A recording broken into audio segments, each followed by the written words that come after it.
Okay, guys, it is 9 o'clock, and I want to thank you for being here for Wednesday webinar. Today, we are going to really talk about strengthening your email security. So, I need to provide you with some best practices for kind of protecting your business.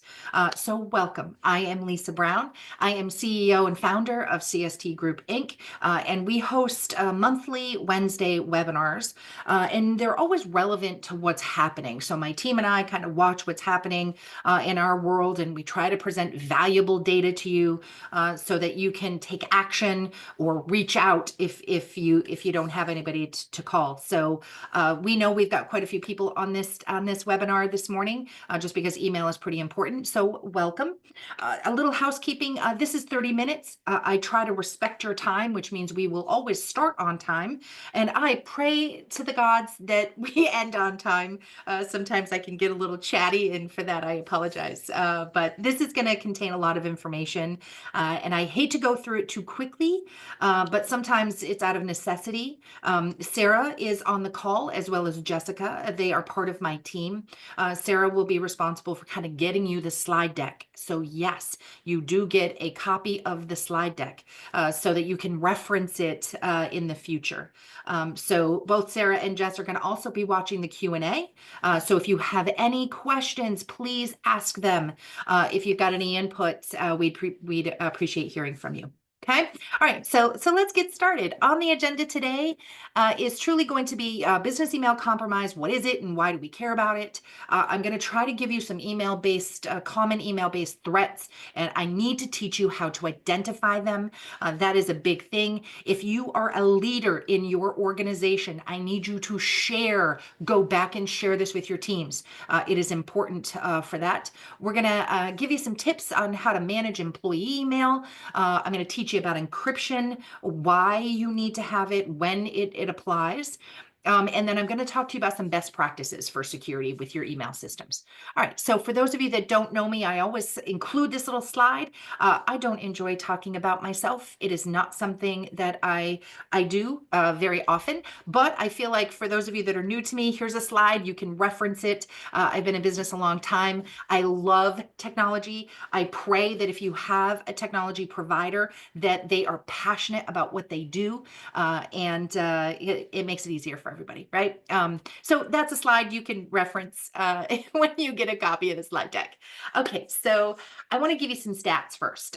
Basically, 90% of cybersecurity incidents start with an employee getting phished, which is why I am adamant about making sure you share this information with your team. Okay, so if you have employees, if you have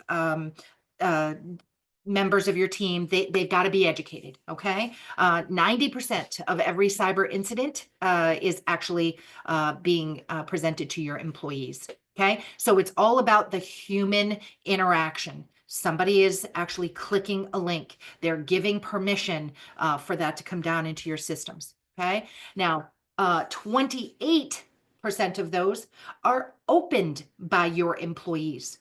So your employees get an email. It is a phishing attempt to gather data or get into your systems. 28% of your staff are actually opening those, and 15% of them are reading them and responding to them. So we really want to be careful with regards to how you guys are managing email and how you are protecting yourselves from the unknown of what staff is doing. Okay, you can't micromanage them, but they're definitely being influenced with regards to getting those emails. Okay, all right. So it is all about the human factor, right? Cyber attacks come through via a human person, right? You are being presented with an email. You are visiting a website. You are clicking a link. You are browsing the internet and are clicking out and being redirected to a place that's not safe. So it's the human factor that cyber criminals are focusing on. Okay, people like you and me. All right, so spam, we talk about it a lot, and I can only imagine that everybody on this call has received at least one spam email every day. Now, I get approximately 200 emails a day. Now on work, I know there's a higher percentage of my work email. I get about 60 emails every time I check it. I check it twice a day. Most of them are legit emails. However, there is a portion of them that I know are just garbage. My personal email, which is a Yahoo email, is significantly different, right? So my Yahoo email gets about 200 email in there every day. And I will tell you about 96% of them are garbage. So it's really difficult. I'm going to talk about the difference between those two types of email, my work email, which is a domained email, and my Yahoo email. But it is a big deal. Okay. So email basically is you write an email. Now, hypothetically, I'm going to show you in just a second a really cool little diagram that'll make this a little easier for you. But you write an email, you press send, it goes out into your mail server. And just like our United States postal system, there's a little United States postal employee that picks that up from the mailbox and actually takes it back to their, the post office, and then it bounces around the internet and arrives in the inbox of the recipient. Okay, now I need you to think of email like a postcard. That's what I need to think of it. I need you to process when you write an email and you hit the send button. If you have no security in place, you're basically sending a postcard. Okay, so email works like this. On the top diagram, you can see that we make an assumption that we hit send, it goes from your outbox, magically arrives in the recipient's inbox. And that's ultimately how we think about it, right? I think for the most part, we really don't care what happens in the middle, right? As long as it gets into the person's inbox. But it really works like it is down below. So you create the email, you hit the send, it goes to your mail client, whoever that is, right? If you're hosting your email with GoDaddy, or if you're hosting it with Microsoft, or if you're hosting it with Yahoo or Gmail, basically it goes out, it goes into the sender's kind of route, goes through for us, it goes through our company network. It hits the sender's mail server. It goes into your router to the internet's router, bounces around a few routers, gets checked for spam and virus blockers if you have one in place. It ends up in the recipient's mail server, goes through their company network, and then ends up in your inbox. Okay. Now, in that process, mail can get intercepted. Okay. Now, let me give you an example. We have a client back probably 3 years ago. I received a phone call that said, "Hey, Lisa, we're making a transaction to purchase a vehicle." They were purchasing a truck. And we've been doing that via email. We reached out to the seller of this truck via email, and we negotiated the price. And the seller wants us to wire $60,000 to this account. Now, they sent it via email. It is the sender's email address at the top. Are we okay to proceed? Okay, so that was the question that was presented to me. Are we okay to proceed with that transaction to purchase a truck for $60,000 via an email that contained a wire transfer information? Okay, now my immediate reaction is absolutely not, right? However, I asked them whether or not they had ever reached out to the seller. Did they ever have a conversation with the seller via the telephone? And they had said no. The entire transaction was done via email. Okay, so the flags are going up, right? And I simply asked them, before transferring money, please confirm the wire transfer data is correct. So you assume you're going back and forth with the seller, but there's a lot that can happen from the time you hit the send button to the time it goes to the person's inbox, right? There's a lot that can get intercepted in the middle of that. So they did, in fact, reach out to the sender, and the sender absolutely confirmed that that is not their wire transfer information. Now, it was a transaction they were going to do via a wire transfer. However, the email got a man in the middle attack, which basically means there was a hacker sitting in the middle of this diagram that basically saw the interactions, and he was modifying the content of the email before it reached the inbox. So he changed the wire information to his account. Okay. So it was a quick phone call.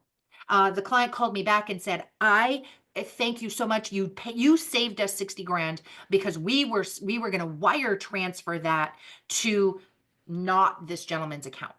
Okay, so I just needed you to understand that hitting the send button, there's a lot that happens before it gets into an inbox that can be intercepted. Okay, so what I'm trying to teach you is that you need to implement some precautions in the middle of all of this. Okay, so that diagram is a really cool diagram. It kind of gives you a heads up of really what happens with regards to email. Okay, so why do hackers care about your email? It is a huge business. These guys, cyber criminals, are actually doing it for a living. They get up in the morning like you and I, and instead of going to a legitimate job they work hard at, they basically go to an office that is their sole purpose is to steal your money. That's their whole goal. 20.5 billion in 2021, and it's expected to reach 265 billion. So please understand, it's about data. It's about money. So they're trying to get you to pay. Okay. All right. So what can you do about it? Now, I am going to talk to you a little bit about some stats. I know we're going to blow by them, but what can you do about it? So attackers are targeting people, not your infrastructure. Okay. Now, the volume of smishing attacks. Now, a smishing is a text, SMS. It's a text messages. Now, I am sure that if we were to poll the audience right here to say, hey, have you ever received a bogus text from somebody that you didn't know? Right? Have you ever received that? 100% of us would probably raise our hands. So 74% of organizations face smishing attacks in 2021.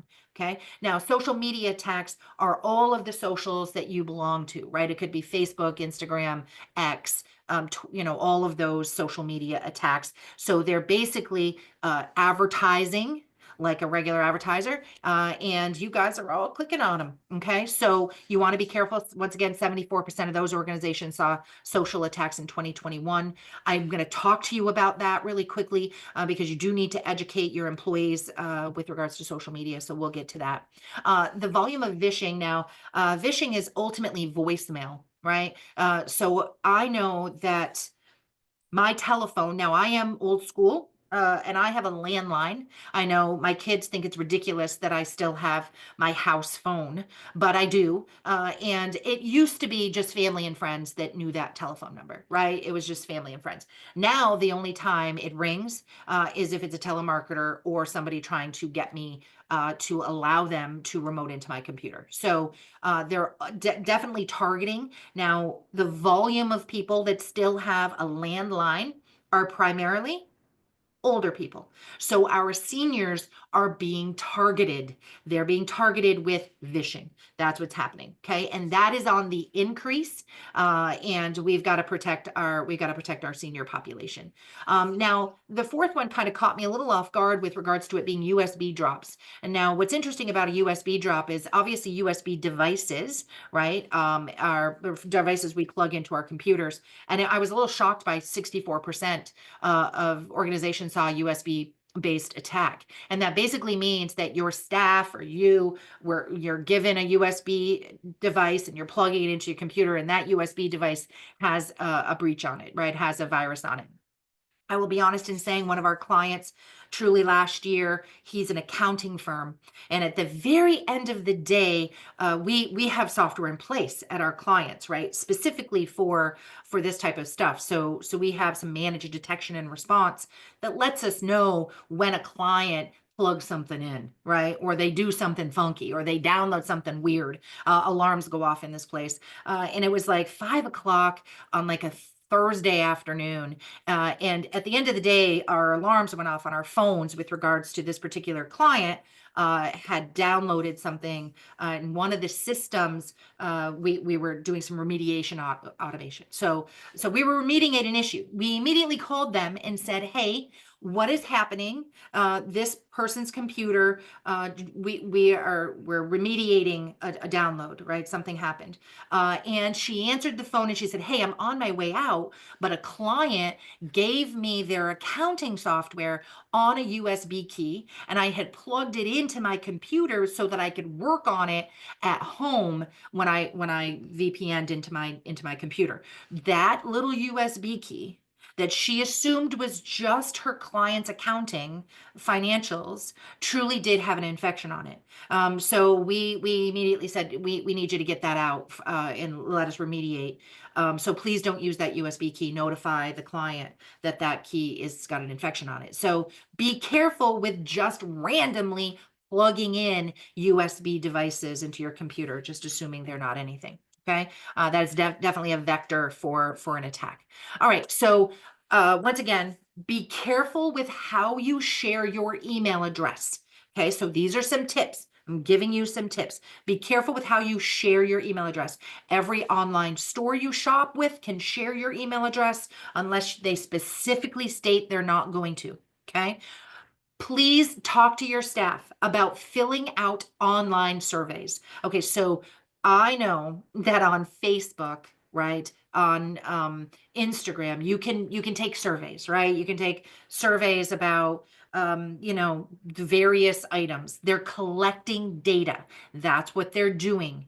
So they're asking you questions to collect data. Now, it may seem harmless at the time, but when you put all of those answers together, they're truly collecting data about you. So please do not fill out online surveys. Do not answer questions about your likes and your dislikes. Okay. Never participate in social media surveys. They're designed to get to know you and therefore break any security questions that you may have created. Okay. So please be careful. They're targeting people, not infrastructure. Okay. All right, so here's some business email compromise. Now, obviously, business email compromise, also called BEC, it's the number one portal of attacks, right? So that's why we need to educate. So please share this with your staff. Never click on a link in an email if you cannot verify who sent it and why they sent it, okay? It may be somebody you know. It may be a familiar email address, but if it looks suspicious, if there's urgency to it, please pick up the phone. Okay. Never open an attachment in an email if you cannot verify who sent it and why they sent it. Okay. Invoices are hugely popular right now, right? You get an email that says, hey, this is an unpaid invoice. You have to open it. It just happened yesterday with a client who said, look, I tried to click it, right? I tried to click it and nothing was happening. Well, in fact, things are happening in the background, right? Never allow anyone to remote into your computer without understanding who they are and why they want to connect to you. Okay. I have another story with a client that truly did allow somebody into his computer. He was not in the right mindset. He got caught off guard. He was having problems with his PayPal, and it was a PayPal email that he had received that said, hey, it's been compromised. Click here. He clicked there. It asked to call a number. He called the number. They said, look, we can help you remote in. It was not PayPal. Okay. So sometimes you just get caught off guard and you get overwhelmed with the week, right? Never do financial transactions via email without confirming who and why. Okay. And if at all possible, use encryption for all confidential email exchanges with sensitive information. Okay. Now, I'm not just talking about PII. I am talking about any information that could be used to get to know you, right? So just use an encryption so that it gets jarbled, right? In that process of going through all of that route, it'll all get jarbled. Okay, so remember who and why, and when in doubt, call them. Okay, pick up the phone and call them. Okay, so identifying phishing attempts, I'm going to give you a couple of examples, and I know the screenshot's a little weird, but I think once you get the print, it'll make it a little easier for you. So let's go through this. Once again, who is the message from? Why are they emailing you, which is normally the subject line. I think we all reference the subject line. And then if there's urgency, you should never be acted upon without verification, right? So if somebody says, hey, it's important that you do this by the end of today, just make sure you're verifying that the person really did send it. Okay, this is this is real email that I pulled from me. Okay, I want to talk about the subject line first. So the subject line is truly both in my Outlook, right? I can see kind of the subject line. This references a ticket. There's one that's kicked off to the left that represents a ticket. I was a little confused. A portal administration. I was confused by that. But you can see that when I opened it, the content was CSD support. That's me. Message portal. It was a quarantined message, and it was my inbox. So I was very confused why I was getting this type of message. We don't have this software. I don't know what this software is. So I was very suspicious. Okay. So look at the subject line. Look at the content. I have a review of my email, so I do get to see the content without actually clicking it. And then look at the sender's email. Now, that's what caught me a little off guard because it said it's a portal administrator, right? So if this right here is a portal administrator, but this is this weird .com. I don't even know what that is, right? That doesn't look familiar to me. So I was confused. And then you can see up here that this is like a commercial lines process admin, but look at the website, like look at the email address. I was not familiar with that email address. That was not an email address that I had ever seen or done business with. It wanted me to click this link, and it looked like this link was my domain, but it's truly not because of all this garbage on the back end. So please be careful with regards to identifying the subject line. Okay. Look at the sender's email address. Okay. And then look at the content and see, just don't click anything, just look and see kind of what it's asking you to do. Okay. Now, I will tell you that it's getting more sophisticated. Okay.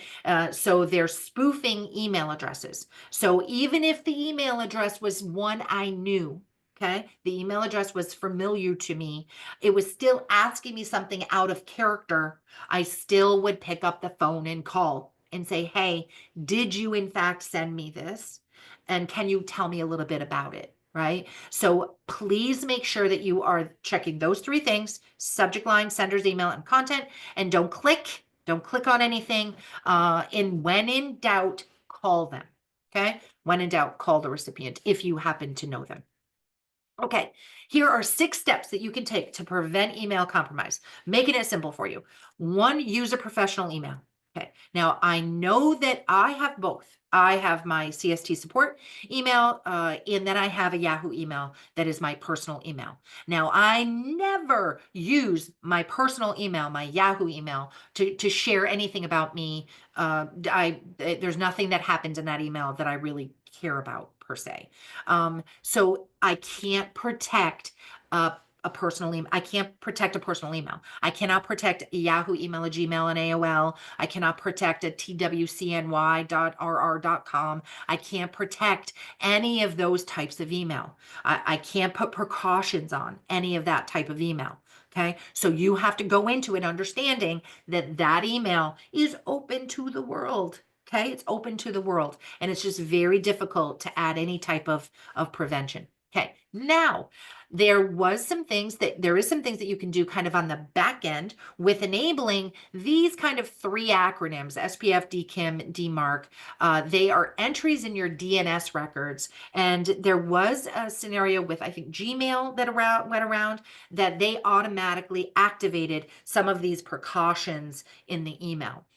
It helps a little, but if you're still noticing a lot of spam coming in and phishing attempts coming in, they really can't prevent everything. Okay. So on a domained email, that matters. Activating those security precautions is going to be beneficial to you. Okay. Add a spam filter. So add some type of email security. Okay. Now we use here called Proofpoint. Proofpoint is deployed to every client. They really don't get much of a choice anymore. We used to make it optional when we first started kind of working with email security, and then with today's world, we don't make it optional. They don't really get a choice anymore. We have to add in that email security. That email security not only filters out the crap, so it never even gets into your inbox, but it also adds encryption capabilities, which is number 5. Okay. All right. Number 4 is just use proactive common sense. All right. Now, I know that is it's very broad, right? With regards to just be proactive. I need everyone in your organization to just be very aware that not everything is as it seems. Okay. So just using some common sense will help here. Okay. And then number 6 is kind of off a little bit, but I need to make sure it's implemented, and that's installing a managed firewall. So a firewall is a physical device, guys. It's a physical piece of equipment. It's going to sit in your server with your other equipment. If you've got your internet service providers drop in some equipment, the firewall will be around that same location, and it has to be something that someone is watching, right? So ultimately, our firewalls kind of watch the traffic coming and going from your internet connection, and it gives my team the ability to kind of look at things that are suspicious, right? If you're getting a lot of bandwidth requests or if there's a lot of traffic happening, we kind of keep an eye on that. Okay. All right. So 6 things that 6 things, just please make sure that you're kind of stepping through those to make sure that those are implemented. Okay. All right. Now, tips to manage employee email. Remember, every employee is putting you at risk. Everyone. And if they've got an email or an internet connection, ultimately they can do some pretty serious damage. Okay. Number 1, educate. I cannot tell you enough. This is not a one and done, guys. This is you've got to educate every day. You've got to be talking about it at the water cooler. You've got to be saying, hey, please make sure I heard that there's a lot of, spam emails coming along. Just create a policy. Create a policy. Everyone has to sign it so that they understand what's at risk, and they understand kind of what your expectations are, okay, with regards to them clicking on a link or downloading something. Make sense? All right. Ongoing security awareness training. We implement some phishing simulation here with some training, so that our clients don't have to really worry about it. We educate them for them, and it just gives them a simulation. If they click it, they have to do some training, and so it's just an ongoing. So if you want a one and done and forget about it kind of thing, then your team will be able to implement some security awareness training. Okay. All right. Now get your inboxes under control. Now here's a couple of tips. When you are in an email group, right, you've gotten an email and it's got you and 10 of your friends, do not use the reply all unless the information you are responding with will be helpful for the entire group. That helps eliminate some of the email traffic happening, right? There's nothing worse than me being in an email distribution group and then you're all hitting reply with thanks very much. Okay, right, I don't need to be involved in that. So just don't use the reply all unless your intentions of the response would be helpful for the team. Empty your deleted folders. I know that is something we forget. Your deleted folders and your spam folders are probably full of junk. I need you to keep those up and cleaned. So delete your email out of there, and do not keep every email you think is important. All right, so I am the first one at fault of that. I truly do try to keep a lot of emails that I really don't think I need to, but I'm using them for kind of like archive purposes. And I've gotten smarter as I've progressed in the last 25 years. I've gotten a little smarter with, do I really need that email? Now, every client that I have has an email folder, so I tend to throw stuff that's relative to that client in there so I can reference it again. But I'm no longer keeping the, thanks, Lisa emails, or, emails that are one and dones where, I've accomplished the task and I can let it go now. So just be cautious with making sure your email inboxes and your folders are all organized. Okay. All right. Let's talk about encryption. When and why all emails sent that contain sensitive information, personal identifiable information, or financial information should be encrypted. Okay. You should have a tool attached to your email that allows you to do that. Okay. So please make sure that you're talking to your technical people. If not, give me a call. I can help you with regards to implementing some type of encryption tool and email security. Okay. It's an important aspect to kind of encrypt your email in its route to the recipient. All right.